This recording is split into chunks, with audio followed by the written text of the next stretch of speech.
Hey there, StarCraft fans! It's Falcon Paladin coming at ya with yet another edition of StarCraft Brood War Remastered.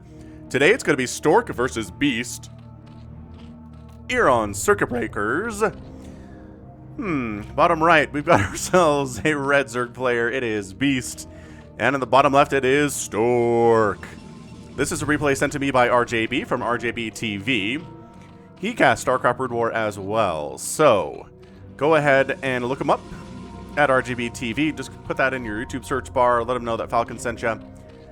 And thank him for the replays that he sends me. So, Terror the Overlord scouting out on Circuit Breakers, a map that we have seen cast a very, very large amount of times. Walling off is Stork.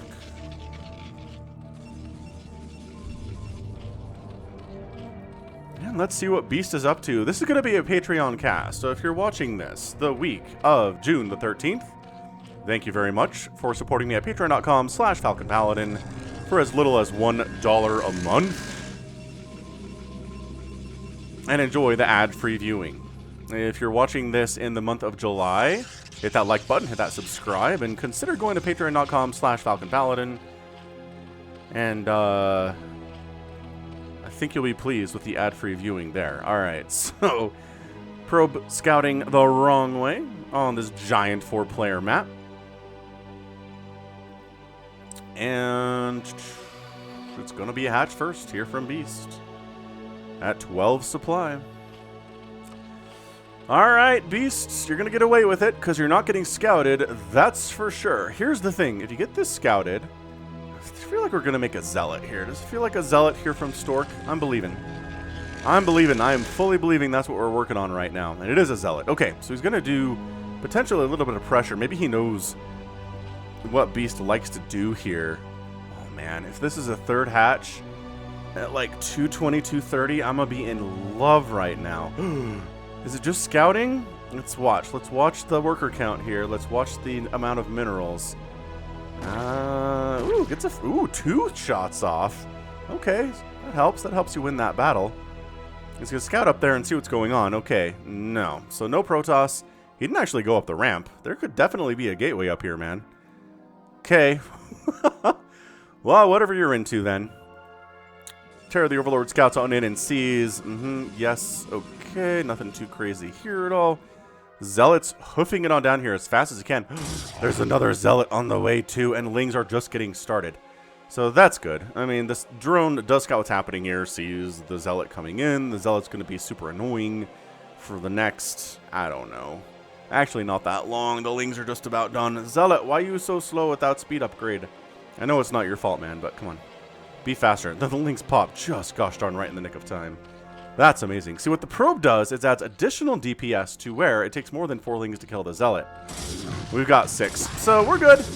We're doing just fine, thanks for asking. That's great positioning, though. And the probe getting some extra DPS here. See what I'm talking about? He gets 4 kills. Now the probe dies. And nope, sorry, man. Sorry, bud. Got surrounded, got murdered. All right. So, this Zealot is not going to go join his friend over there because that's a terrible idea. This Zealot is back here with no kills at the natural base, trying to cause some problems, but not really being able to do much because, again, there are a lot of Lings out here. It is a third base. I like this. Terror the Overlord comes in, sees it's a Forge Fast Expanses. My third base timing needs to be fast.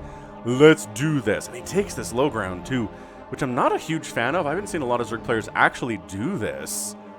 So I'm curious to know exactly what the motivation is here for expanding here, rather than here. Like, traditionally, you want to scout on this giant 4-player map to the low ground of another spawn location, but not what Beast is into today. Strangely enough, he's getting a lair. Cybernetics Core is on the way for Stork. Again, I feel like Stork is probably... He probably has the advantage in this matchup just because he is a long time, just like, super veteran player. Beast is not quite as accomplished.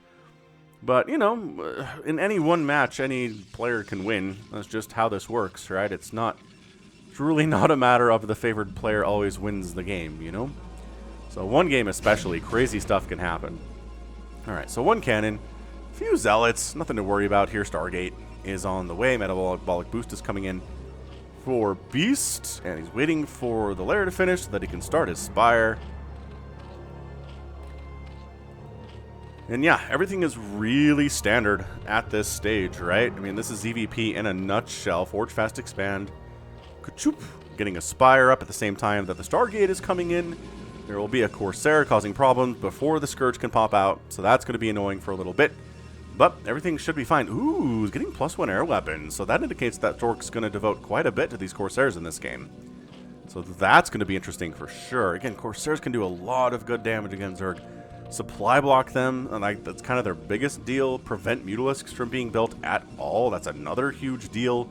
Corsairs have a lot of value in this matchup, and Stork knows that, you know, as well as anybody else knows that. Metabolic boost is done. Ooh, maybe this is a run by.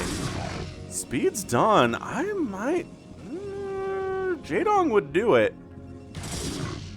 He's going to try to kill one of these Zealots, but his buddies come back to help him. You know, Zealots do not leave a man behind. So here comes the attack. Macro Hatch coming up the natural base. The third base is extremely vulnerable. We've seen this. We've seen this recently on the channel, where it is just Zealots. They don't have speed yet. It's not 15 of them. It's only 4 to 5. And they try to get stuff done, and the Zerg player has to react to it. They're not happy about it, obviously, right? So Scourge coming in, or not quite yet, because the Spire's not done, but Corsair scouting does see that the Spire is just now finished, so Scourge are on the way, so we can try to kill one of these Overlords. Or maybe two if they want to stack up and take splash damage. That's totally fine with this Corsair pilot. This is a surprising number of Lings, but the Zealots are completely kept away. So that counts for something, I guess. Yeah, at this point, Corsair knows the time is up. Time is up. This engagement is going pretty well for the Zerg. Wow. I mean, dedicate a lot of larva to those Zerglings for sure. Only got 32 workers, 31 workers now as he's starting another building, which is just like blah, blah, blah, blah. Is he making... Wow, it's a macro hatch here. 2 macro hatches at the third base and a macro hatch at the natural. Woo! We are... This really feels kind of Ling floody to me. I don't know about that, though. I really don't know. There's your Hydralisk den. Okay. So we are going to make Hydralisks. No real surprise there. They're very good. Depending on the timing here, Corsair count is getting pretty heavy. And again, I told you it was going to do that when we saw that +1 air weapons in production. So, definitely making a lot of Corsairs. But gateway units are going to be the backbone of this army. So let's make sure we got a lot of gateways popping out. It is Mutalisks, which is such a mistake from Beast. No, I don't like this. It works sometimes. Okay, we have seen the occasional Zerg player make Mutalisks against a large group of Corsairs, and like they can split, and then a couple Scourge attacks come in while the Corsairs are trying to split against the Mutas, and it can work. I just don't feel great about it, especially with the Archon coming in. Archon really good against incoming Mutalisk attacks. I mean, Stork doesn't have any indication that it's going to be Mutalisks. Right? I mean, Mutas... You can kind of expect them in this matchup, but... Alright. Scourge. Big number of Scourge coming in. It's going to hope the Scourge can get connections on the Corsairs and kill them all, but... there are 6 of them here? I guess we probably have enough Scourge to take them down with some perfect hits, which are not just... That doesn't really happen against somebody as good as Stork, right? The +1 attack is also on. Now, and this is... It's fine. Like, it's an interesting attempt here. I just don't see this working for Beast at all. I would be shocked if these Mutas survive the next about 5 minutes, right? We start a timer at 9 minutes, so at 14 minutes. If the Mutas are alive, I will be surprised. Storm is on the way from Stork. Third base pretty happily running here, up to 43 workers now. The Mutas are able to... You know, this is, again, their benefit. They can kill a lot of stuff on the ground. Okay, so we're going to... Oh, Scourge getting some decent hits. Wow. Okay, so 2 of the Corsairs die, but there's still 4. And they have +1, and the Mutas are kind of alone. So that's what I'm worried about. If you're Beast, he's got enough Hydras on the ground here with the Sunken for support that this attack isn't going to do anything. I think Stork recognizes that, and he's not going to go in there. +1 attack is done for his gateway units, however. No attack upgrades for the Hydras. +1 Carapace is up for Beast. Is he playing a ZVZ? Like, that's generally how ZVZ works. You open Mutas, you get +1 Carapace first. Just because, again, shredding enemy Mutalisks and the small attacks are affected greatly by extra armor. So, I don't know. Beast has had some good games that have cast. I've never been intensely impressed with his ZVP, but he's gonna make an effort here. I just cannons, the Corsair count is pretty heavy. He's gonna try to bouncing after that High Templar, but he is losing. Yeah, okay, so, yep, alright, that's it. 9:26 is when the Mutas died. So, not even close to 5 minutes. Not even close to 5 minutes. Did I say 9, 10? 10:26, 10:30. So many, it was a minute and a half before the Mutalisks were dead. This is not looking at all positive. At all. Although, that's a lot of Hydras here from Beast. Not a lot of High Templar with this army, and by that I mean there are 2, but they're kind of late to the party. Bit of an engagement in here. It's alright. It's alright. Getting out of trying to get out of range of the storm while engaging is an interesting attempt. Hydra's doing okay considering it's largely, that's a beautiful split. That one non-existent. I was gonna say the Hydras are doing great against what's largely a Zealot army, which they do struggle with when these guys have upgrades in speed. But, oh boy. Alright, he brought some Dark Templar along too. Are they? Where are the Dark Templar? The High Templar are going back home. Did the Dark Templar die before the Overlords went down? Looks like it. More Overlords back here anyway in case the DT wants to run around. So, Beast, alright, he handles it. He handles that attack pretty well. He's making Lurkers now, which are going to be fantastic. The problem is that Stork's getting a 3rd base. 4th base just now got planted. Well, on the way to getting planted for Beast in the top right. So, we'll see. We'll see how this could potentially work out. It is honestly a lot of Hydras, and they have +1 attack. It's just that Storm makes this an interesting... Oh, 1 High Templar down. 2 High Templars down. Okay, suddenly the tides have turned.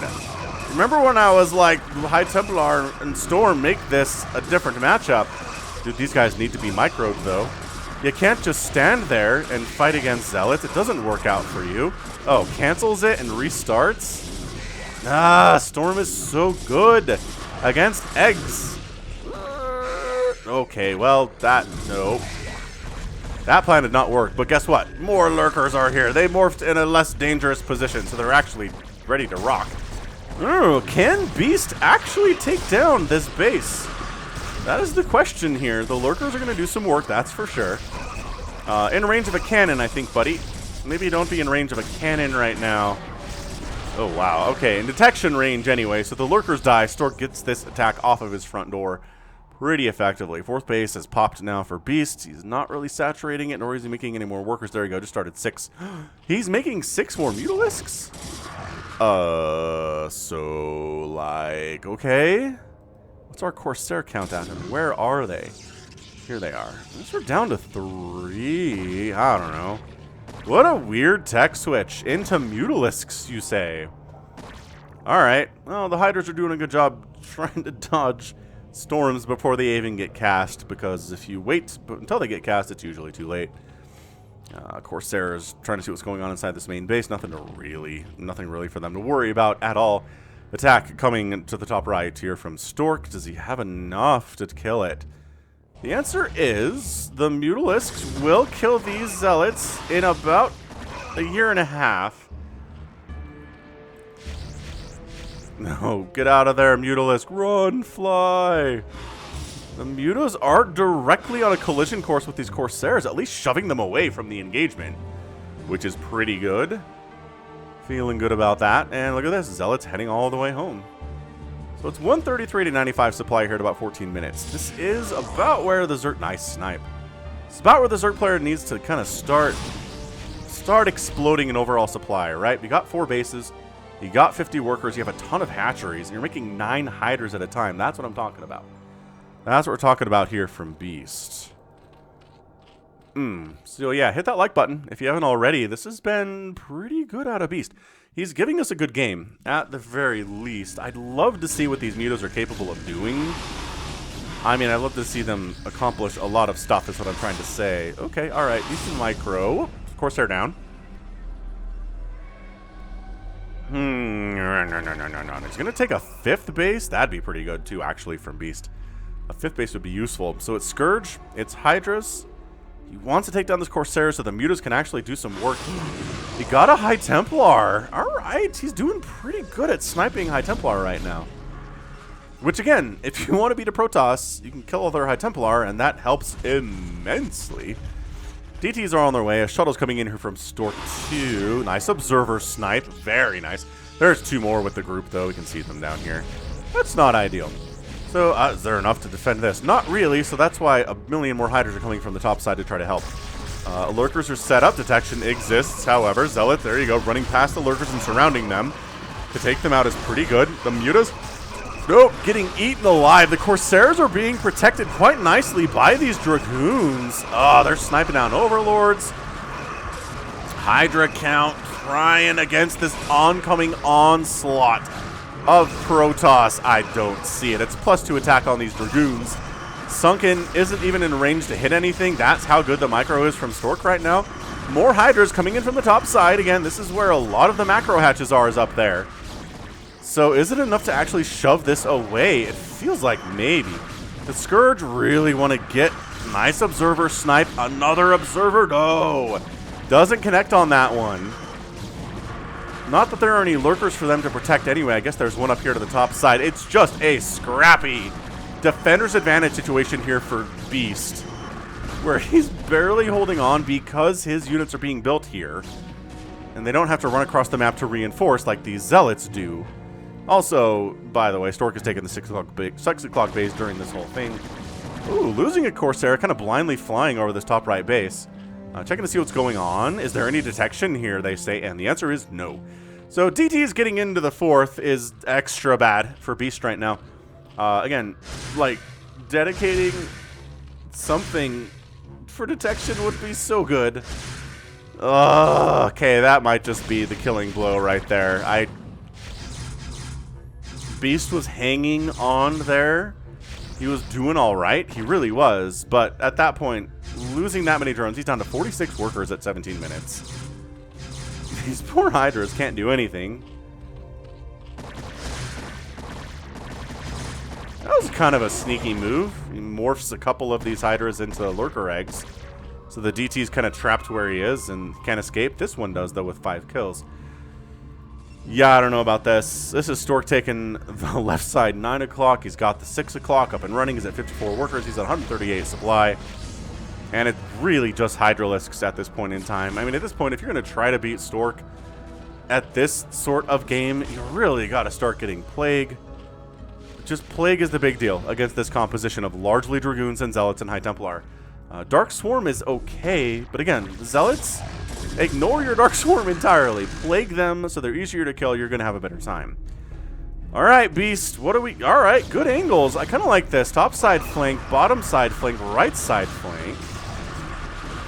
But there's just storms all around, and Beast is trying to make up for the fact that he doesn't have a huge army by coming in from every angle and basically betting on the fact that Stork can't storm every angle, which is not actually going particularly well for Beast, because Stork is definitely storming every angle here. He's very close to having another storm on this High Templar. Observer snipe, not that there are any Lurkers for you to protect necessarily. Overlord's getting sniped. It was a decent attempt, a valiant effort at getting a surround there, but it didn't go as well for Beast. If he'd been able to wipe that out, he probably could have killed this base and then put himself in a better situation.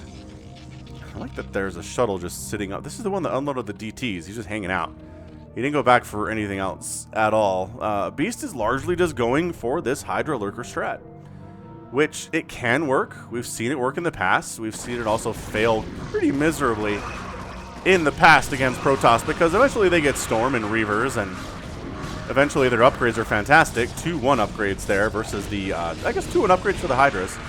Not bad. It's just not enough, right? Zerg units are cheap, so you need more of them to counter the relatively smaller force of the Terran. Terran units, or Protoss units are not cheap. Terran units can be pretty cheap. It's a different engagement, but Okay, Archon dies, but reinforcements coming in from that bottom side, not good either. Storm up, trying to, no, just nope. That's it, 71 supply, GG, Beast is out. Zealots somehow made it up here, what?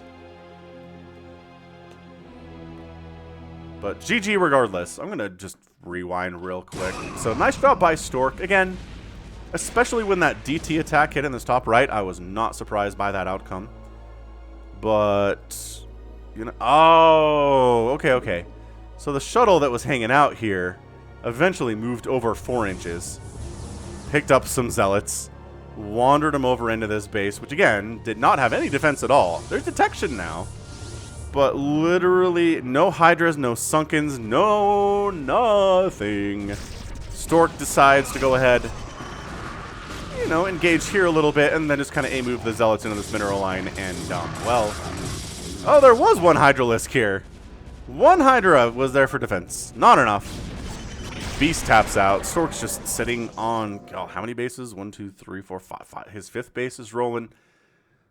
Beast is on 4. It's economics. It's basic economics, everybody. That's all it is. And, yeah, Stork gets the win.